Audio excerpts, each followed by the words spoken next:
everybody. Welcome back to this to be named podcast. Help us with the name, please. Yeah.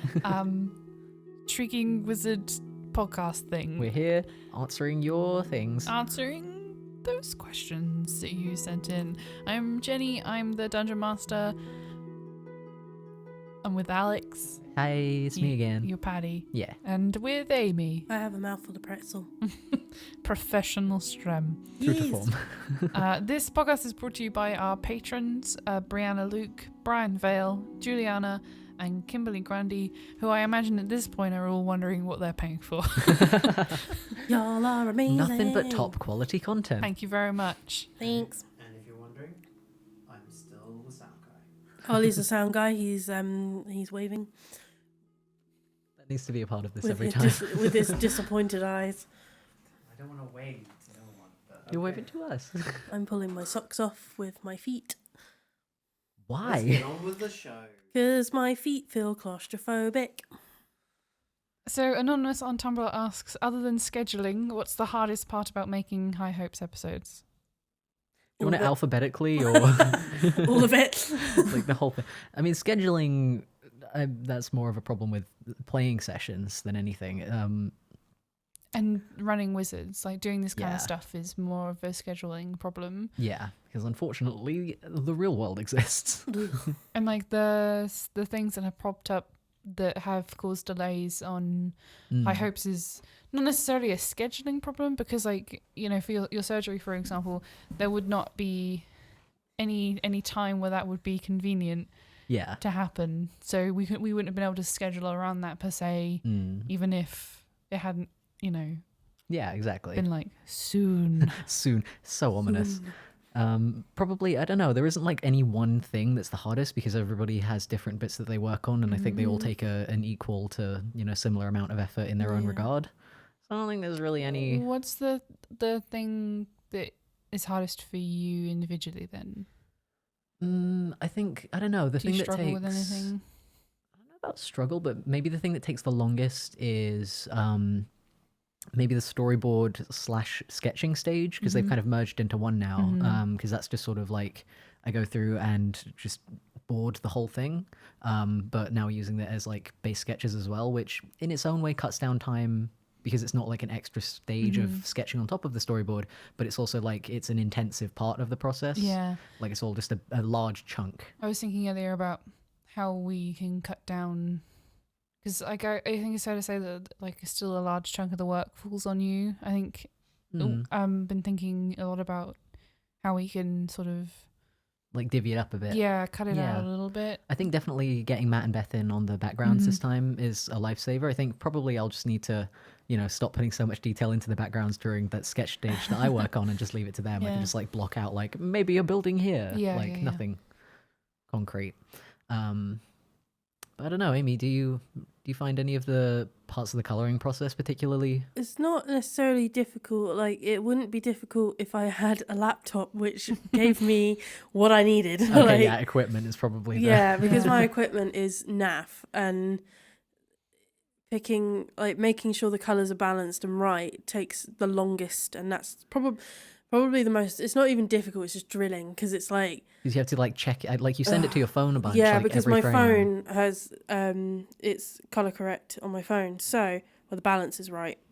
So if I'll be colouring away, and I would have been colouring for like 2 hours, and then I'm like, yes, this looks great, and then I send it to my phone and I'm like, shit. The truth hurts. I'm like, ugh, this is not what I want. Yeah. Well, hopefully, once we sort out some stuff that we've got lined up, then like the Patreon money goes back into getting You know, better updated equipment. Yeah, Yeah. like speeding up the process by getting, you know, screens that tell the truth. Yeah. Screens that tell the truth. Yeah. And that's, I don't know. Yeah, that's probably the most difficult. Again, it's not even difficult, it's just drilling. Yeah.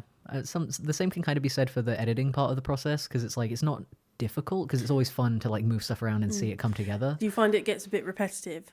I don't know if repetitive is the word. I think it's more like because I think editing the storyboard video is maybe the harder part of it, because essentially I put the storyboard video together so that we have something to put the music onto and like figure out the pacing for stuff. And that's the part that takes the most brain work. I think similar to the sketching stage, it's like that and the storyboard video take brain power more than anything, which is why they feel more strenuous. Once you pass that point, it's just sort of like, I am inking now, or like I am doing the same editing for a second time with the finished assets, and it's like, it's fine. I take back my answer. I tell you what, the most difficult part is opening a new frame and seeing how much there is to do. And I'm like, because we don't make it easy for that's because probably on me, I'm sorry. No, it's not that at all. It's because it's all, everything's visible. So I'm like, oh my god, there's so much. It's overwhelming. Oh yeah. But then when I like, break down the layers and then I hide some of them and I start from the bottom and I work my way up, it's not so hard. Breaking tasks down into chunks, isn't it? Yeah, it's the whole, I've just finished this frame finally, and then it's time to start again, and I'm like, ugh. But it's difficult because it can be quite repetitive, but it is very rewarding once it's done. Yeah, and I think we've sort of, as ever, we're like getting more and more efficient every time. Like we've got our palettes on lock for all the characters and stuff, and we've got like our sort of system in place for layering and like sorting everything. So it's good. I think we're getting every more used to episode it. gets better. Yeah. This is a really quick and on from Tumblr. Will creators' commentary episodes for future chapters be on YouTube or just on Patreon? They're just going to be on Patreon moving forward. Yeah, the episode 0 commentary was like a little taster. Yeah, for two reasons, really. First of all, because they are so long. Yeah, right? Jesus Christ. They take a lot of time. Yeah, chapter 0 is like a minute and a half, and the commentary is almost 45 minutes. So they take a really long time. They take a really long time to make and edit. And then the other thing is because, if you become a patron, then you get access to all of the behind the scenes and extra content, and that is very much definitely behind the scenes and extra content, isn't it? Oh yeah. Biscuit Thief, the Biscuit Thief on Tumblr. Do you have a character that you would love to play in D&D but have never gotten the chance to? Yeah, I do, but I don't want to like tell. Yeah. My fellow players around the table about your backups about it. Yeah. Well, then how about I haven't had a chance to like properly play a Nyren yet, which is my Ratheon Cleric. Like he's in the story, or he will be eventually. We've met him briefly. Yeah. Because I could not have him in there. Like he feels so like full in my mind that not having him there is. You like play tested him in a one shot once, yes, didn't you? Yes. He's fucking cool. Yeah, spicy. He's spicy great. boy. Yeah, and it's not like I've got a secret. What was the question? Secret character or anything? No, like No. anybody you haven't had a chance to. Oh play no, yet. like it's not like I haven't had a chance to play like Terra. I love her so much. I have played her. I want to play her more, but again, it's finding the place and the context for her because of who she is and where she's from. Yeah. I think I might like to play a bard someday. I I don't have a backup character rolled for a bard, but that would be fun. Yaskia. I would love that. That'd be great. I haven't even seen The Witch yet. Can you even sing, Alex? Yeah, he can. He posts stuff to Tumblr. Why would you tell him about that? Oh, the fuck no. It's public domain, my friend. Yeah. It doesn't have to be. Try, yeah. It doesn't have to be good singing. It can just be what I do when you I was scream thinking, lyrics into the ether. Also, like Mark Humes, who is the DM for High Rollers, I almost got the name there, which is like the Yogs branded D&D. They he has a bard, or he had a bard that's actually like a sports commentator. I love that. See, that's the thing. I was thinking more of a bard in the sense of like a court jester who's really rude. Puns. Yeah. Okay. Yeah. They don't necessarily have to be singers. Less of a lyrical genius, more of a bastard man with a tongue. I see. There's a couple of NPCs that I don't know if we're ever going to meet. There's one NPC that I don't know if we're ever going to meet that I really badly want to play, and I can't even give you the context for who they are or why, because then you'll go and find them and stuff. And oh man, they're so good. So good. I want to know who that is. I was just thinking that, like, I don't know if we've met any bard NPCs or Have we? NPCs. No, you've heard of a couple. Heard of a couple. There are legends. There are legends. Of gods. Yeah, you'll. I wrote like a little paragraph of exposition to help you guys with some information, and I thought it would be something that I would read and then we would move on. But then all of you got out your notebooks, you started writing it down. So you'll have heard of Dudley Valentine. Okay, that who does is, actually ring a like, bell. A legendary bard. He's the one who says that, speaking of the current king of Galtalan, that everybody wants to build, nobody wants to do maintenance, everybody except Edward the First. You all wrote that down, and I thought, oh, well, haha. Legendary indeed. What's your character's favourite and least favourite colour, and why? Oh, just the fucking anything autumn, much like myself. Has an aesthetic and it's committed to it. I don't know. I'd never really thought about my. I think Gimgar doesn't give a single shit, to be honest. Brown. I feel like they might, both Hashaan and Gimgar wouldn't have favourite colours, but for different reasons. Like Gimgar because She doesn't think about she it. doesn't think about it, and Hashaan because, like, well, I'm an adult. I'm a grown-up, but I don't have a favourite I colour. was thinking more like, who has the time? Has the time to think about colours when they're stressed. I have responsibilities. My children are running riot. I do love that Hashaan's just the unofficial adoptive mother of everyone she meets. Another anonymous person. What are the hardest parts of designing the characters? Did the players already have ideas in mind? Have any designs changed from when they were created? I know Like- some designs have certainly changed, and like we've had some outfit swaps and things for certain occasions, but Visually, and also at some point previously we have talked about how Brio is an enigma. oh yeah, So we can speak about how her she's like the Riddler. her physical design has not changed a great deal, except maybe from what Matt originally thought she looked like to what we came to when you drew her for the first time, Alex. Yeah, Because suddenly, oh yeah, no, that is what she looks like. But I would say her backstory has changed at least 6 times. Jesus. We're going to say Wow. like 3. No, like every time I ask Matt, we have a I mean that's a different backstory in and of long itself. and complicated conversation about what her backstory is, and then I'm like, okay, you sure? And he's like, no. I've got a lot of more ideas. So. Wing's design has changed quite a lot, like physically. Oh yeah, yeah, she yeah. has. She yeah. like went from baby to Mhm. adult.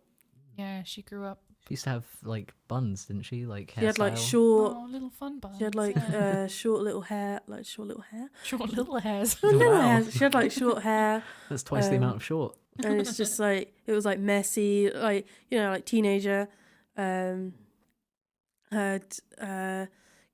She's a ranger, isn't she? Yeah.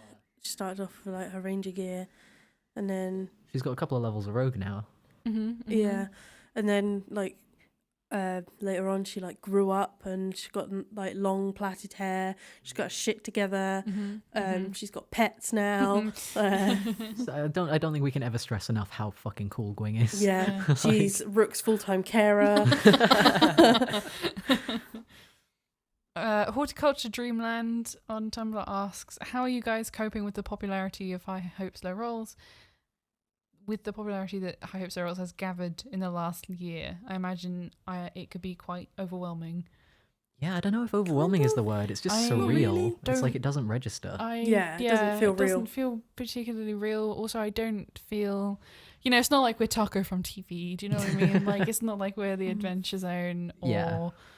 Critical Role or High Rollers or like any of these massive The D&D thing is though, like loads of campaigns. people in comments on like our High Hope stuff have like lumped us in with those people, and it's Which like, is fucking, what are you talking ludicrous. about? That is absolutely insane. Yeah. It's like putting us in the same league, No. and I'm even in the same not even sentence. It's like, slightly. hold up. I'm grateful that it has got the attention that it does have, because like Jenny, you're gonna be really annoyed about what I'm gonna say, but like like the story is incredible, and I'm so glad more people know about it. Like, oh, absolutely, that's one of the best things. It's just the fact that like we no longer, it's no longer like a small group thing. I'm like, yes, everyone know about this amazing story.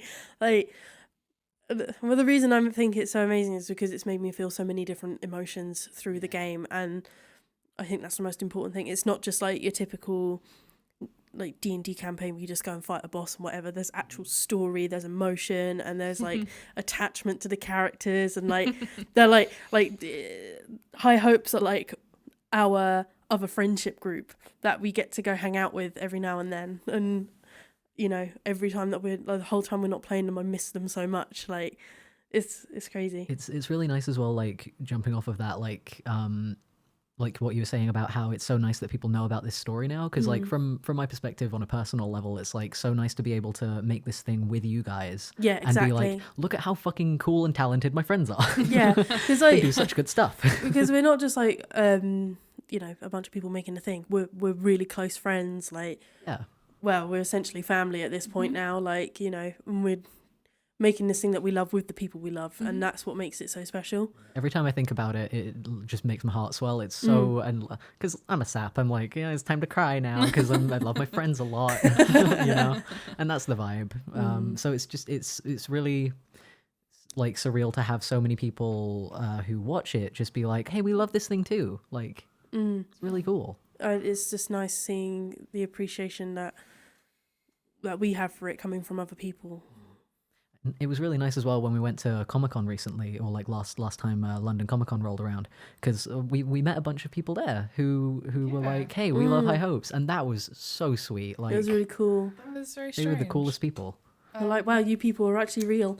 Yeah, I got really flustered and ended up repeating myself about 6 times to the same people because I I was know, just like, every I don't time know someone how to came process over, I this. was like, time to scream. Yeah, but it was great. Yeah, I didn't read this question so that you all would just sit here and like compliment me. Well, tough. on That's my- what you got to my deal with work, now, but, Jenny. You got to accept it. You know, I mean, genuinely, I'm not saying this like because to be like fake humble or whatever, but like, Yeah, it doesn't really feel like it's something I should be taking credit for. yeah. Like, Same. and we were all in it. I know, but you... If nothing else, though, it's nice because it's something that even if you can't like feel your own pride in it, it like we can all take pride in each other's work on it, which you structure is it nice. for us in a sense that makes it like... Look, what happens is we all turn up, we sit down, and then y'all bumble around, and I'm like, oh, now I got to connect all the bumble dots. The And bumble then dots. the This is the next fact that, session we like- come back and we start again. It's just after the You, fact. You very much make sense of the madness. Yeah, You know, which like not a lot of you- people could do. Like, sure, they all sort of create the story because they are the characters, they are the people in the story, but you very much funnel Yeah, what exactly. happens You'll- into something coherent. You're like the farmer herding a very deranged field of sheep. You know, like, and All the sheep have knives. Yeah. Some of them are on fire. yeah, and whilst you can't take That's how they all like the it. credit, you should definitely take a fair chunk of the credit. Yeah. Well, the fact that Yeah. like after some games, One of the sheep has a pet lion. after a very specific game, that it took me a little while to process what happened because I was kind of in denial, and then I got home and I laid in my bed and I sobbed. Like, that's how intense this story gets, guys. Like, Like there have been so many sessions where we've been going into intense combat and I felt like physically ill, but so Yeah. like from both adrenaline, excitement, and just nerve-ending fear. yeah, Like- yeah. And Yeah. it's like the There's kind of thrill a- you can't get anywhere else. There's like a boss fight coming up at the end of season 1. I thought you beginning were of warning. season 2. I know. I thought you were doing this, and I was like, I thought you were giving us a heads up about what's happening next in the campaign, and I was No. like, huh?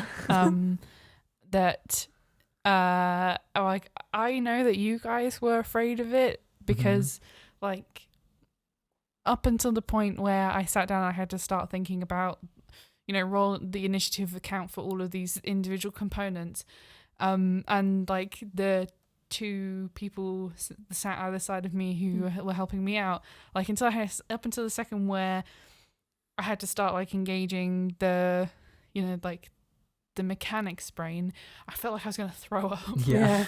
I think we all felt the same, to be honest. So yeah, God, the end of that, friends. the end of that fight. Oh man, it's gonna take it out of all of us. It's Like, so revisiting it. So excited. So am I. okay. Here's a really dumb question to go off of the emotional goo that you just slathered all over me. Love a bit of goo. Anonymous on Tumblr asks, who's the tallest in your group IRL? Bonus, who's the shortest? That's very easy. Yeah. Amy's the tallest. How tall are you? I'm about 6 foot, maybe a little over. I'm not sure. You're 8 feet tall. No, I think I'm a little tiny bit over 6 foot. Y'all are just really short. Oh yeah, but That's the tallest 12-year-old I've ever met. And Jazz is the shortest. Yeah, Jazz is the shortest. She's just over 5. She's 5'2". She's 5 foot 1.5. Jazz is 5'1.5", and we are like ultimate best friends. And it's very sweet. we've like adjusted to the point that when we're walking next to each other, we don't notice the height difference, and then we like catch our reflection. We're like, Jesus. Those of you who've been following us on Tumblr, you might have seen somebody shouting about the difference in height between Rosa and Paddy. Oh yeah. Which I don't think is actually that much difference. No. No, it's just that in the show, Rosa was IRL sat down. Yeah, it's the IRL height between me and Alex. Mm-hmm. I'm 5'8" and Alex is 5'6". Yes, it's only 2 I'm a inches. manlet. You're just a little nug. Yeah. I think in like players as well. Mina's the tallest player. Well, Mina's the tallest character, yeah. Character, yeah. And guess who she's played by? Jazz. Jazz. It was really funny because I was talking to Jenny the other day in the car, and I was like, man, I really wanted to make Hashaan taller than this very specific character that we're playing, because I like to be the tallest. And then I was like, no, I can't do that. Like, that's just getting a bit excessive. I'll make her 6'4". Yeah, there's a bunch of very tall characters coming up because me and Amy and Liam were suddenly all like staring at each other as we were filling in the height numbers. Like, oh, 6'5"? How about 6'6"? How tall is Nagar again? He's 6 foot, isn't he? Or is he 6'2"? I don't know. I just remember that I'm taller than him. Yeah, so am I. By Dragonborn standards, he's also a member of the Manlet squad. Well, we were saying how like the female Dragonborn are generally bigger than the dudes, Yeah. which is something I love so much. Oh yeah. All of the sort of Dragonborn gender like aesthetics are based on mine and Amy's like general gender rage. Yeah. Like, I mean, honestly, like, take any opportunity to make the women rough, tough, and stronger than the dudes, please. Yeah, we haven't given our Lady Dragonborn's boobs, so the women walk around just topless, just like men. yeah. And I love that. I mean, all the characters in the campaign are so cool, but like the Dragonborn especially, I love them. My favourite. ladies, Strong. strongest. Doodlenix on Tumblr asks, what's your favourite spell to use? Ooh. I'm going to say for Hashaan, it's Blinding Smite. Oh, it's so yeah. spicy. It's so spicy. And now that I've got like improved Divine Smite as well, fuck me. And you'll wonder why I go after you so much. Oh man, doing fucking 50 points of damage around, boy. Yeah, Love it. The amount of death you can toll out in one turn is crazy. I don't know if it's my favorite because I have like different categories of favorite. Like there are some that I love the aesthetic of in my head, and then there are some that I just like I use every time. I think one I use every time is Mirror Image. Yeah, you do. Because it saved my skin so much. So useful. I would be dead 30 So times over, over if not for yeah. that spell. But it's really cool because it makes like clones. I tell you why, right? Because every time It's my Naruto spell. every time I attack you, Yeah. I forget that you have it up. hmm And it's very annoying. And then you always look at me when I'm like, okay, roll another dice. And you're like, what? I've already rolled. Yeah, and I'm like, I'm just going to attack this squishy boy. And you're like dodging. And Which You're one like, of me? which one? bitch? Like, Which one? Turns out the real one of you's hidden behind Malark. And yeah. Love it. What else you got? Crown of Madness? Yeah, Crown of Madness, and I got a couple when we leveled up that I don't think I've used yet, but I'm looking forward to it. Invisibility, I love.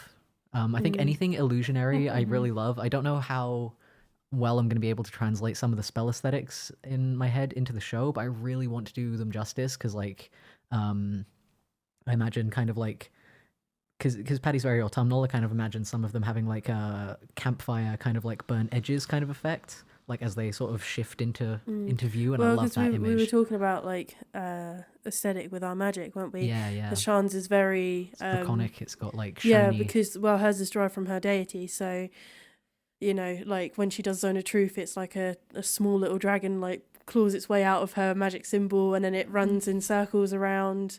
And then when she does, when she did do Misty Step, it would be she'd stand there and I can't decide whether it's black or white smoke would come out from underneath her armor, and then two giant this massive jaw would come over and just it would close around her and then she'd be gone.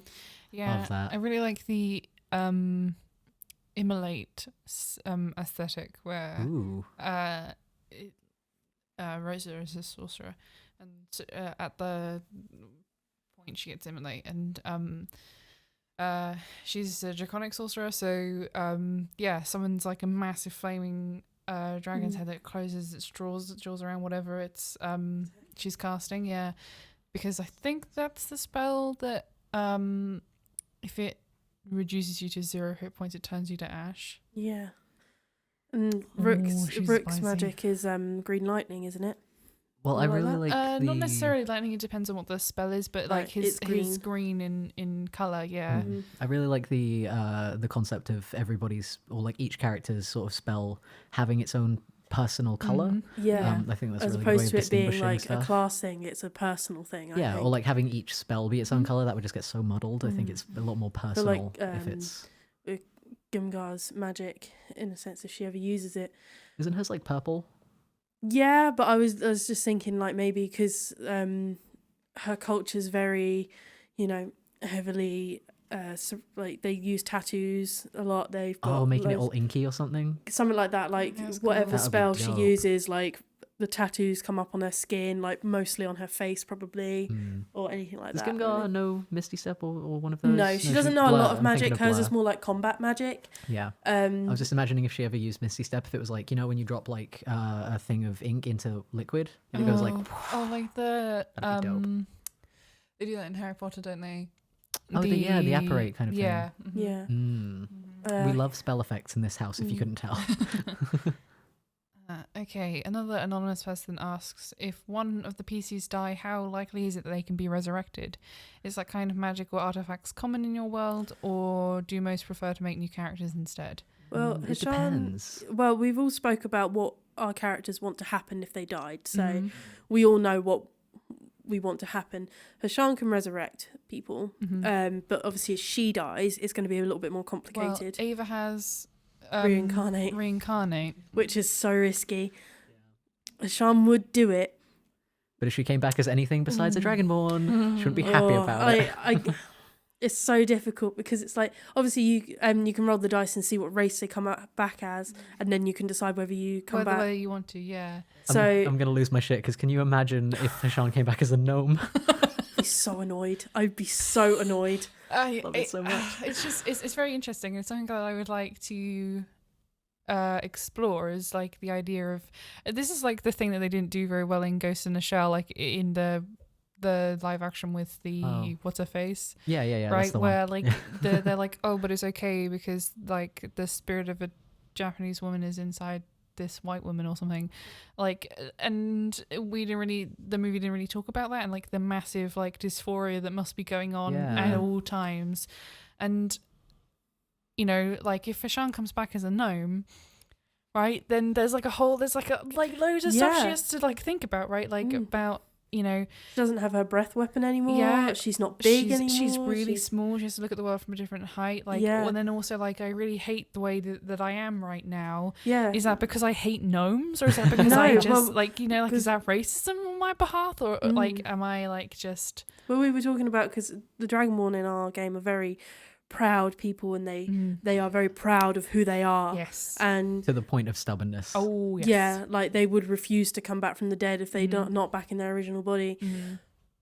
Hashaan would sacrifice that because she's got a duty to uphold that is to eradicate Tiamat from the world, so she would do it, but she would not be happy. Like, she would probably be miserable for the rest of that life that she had in that body. I think all of our sort of in-game resurrection is very situational. I think it depends on who's there and what happened, largely. But it's not like it's uncommon, it's just hard.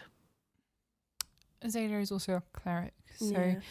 Zada has had to take some convincing to come back around on the idea of resurrection magic, right? Because Dolara's entire thing, well, not entire thing, but like a large chunk of Dolara's thing is a sacrifice.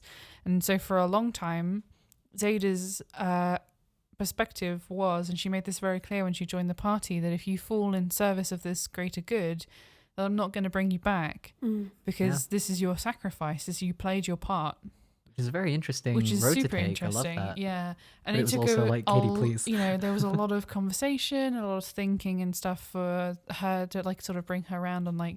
This is before Hashaan had the ability to resurrect as well. Yeah, so I mean, in terms of the world, I'd say that it's not super common. Like you still have to be like a relatively powerful. Yeah, it's not like you go to any old corner Yeah, shop. you can't just pop down to the temple and get someone pop back up again.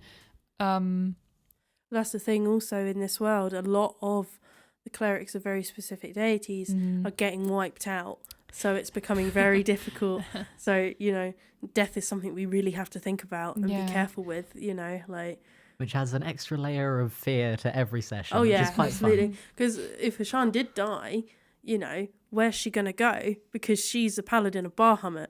And a lot of her faith is forbidden in a lot of places. So, and it's also, there's no more temples of Bahamut, so she can't exactly go. You can't exactly take her body to a temple of Bahamut because there are none left. Her and Nagar are the only known paladins left of Bahamut. Spoiler. No, we spoke about it in the other video. Yeah, we did. We spoke about it. I think it's pretty relatively clear at this point that in our world that it's pretty thin on the ground and getting thinner as the days go on. This person also asked, do most prefer to make new characters instead? I would say no. No, I don't think anybody prefers that's entirely to make a new up to the player. I find, for me personally, it takes me a really long time to get at a good stage with my characters. Like Gimgar was easy because she's me. Hashaan I'm still figuring Hashaan out. Yeah, like you gotta settle into it. Yeah, and me creating a new character, it's really hard for me because I can't be the same personality every single time. I've got to change it up. And then you have to like reforge your connections with the other party members and stuff. Yeah, and it's like, and, that's a shame. And like, I don't know about you guys, but slightly different with NPCs because they have to be in the world, and so they don't necessarily need as much in-depth thinking. But like, Erin is a thought out character. Rosa is a thought out character. They weren't like, like the guy that runs the shop is called Allure, right? Matt hates him. Yeah, Allure started as like, I need a shopkeeper. Oh, well, I got a name, and then like I sort of threw together some stuff, and his personality has followed on from that. Erin and Rosa arrived in my head. I was going to say they arrived in my soul. I mean, yeah, pretty much like. Relatively already formed, like, because they're like chunks of me, and that happens at random. That does not happen on command, so they're slightly different. Anonymous asks, how long do your sessions normally run for? Nowadays. Yeah, because we don't get to do it once a week. I remember when we managed to fit a lot in a 3-hour slot. And I'm like, 3 hours is enough for one conversation in this game now. Yeah.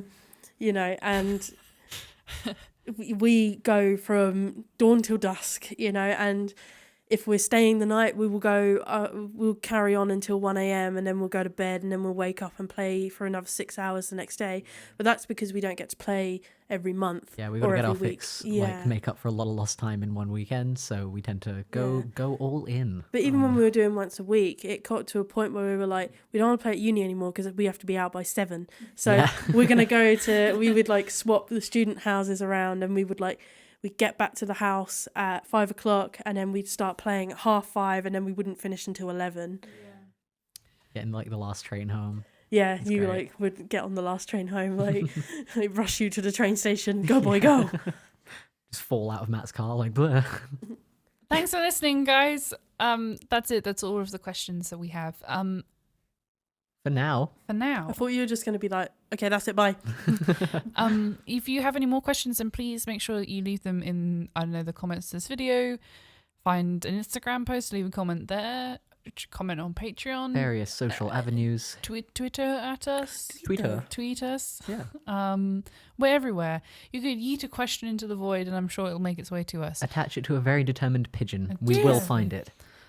Or it'll be blown into the North Sea by Storm Kiara. Keanu. Storm canoe. Thanks again to our patrons for enabling us. Just, what are you thinking? We are recorded, as ever, by the Honourable His Lordship, Oliver Moore. That's me. I'm Oliver. He sure is. And I, as always, am Jenny Bird. I'm your DM. I, as always, am not Jenny Bud. And Amy is here too. Bye. Bye. Bye.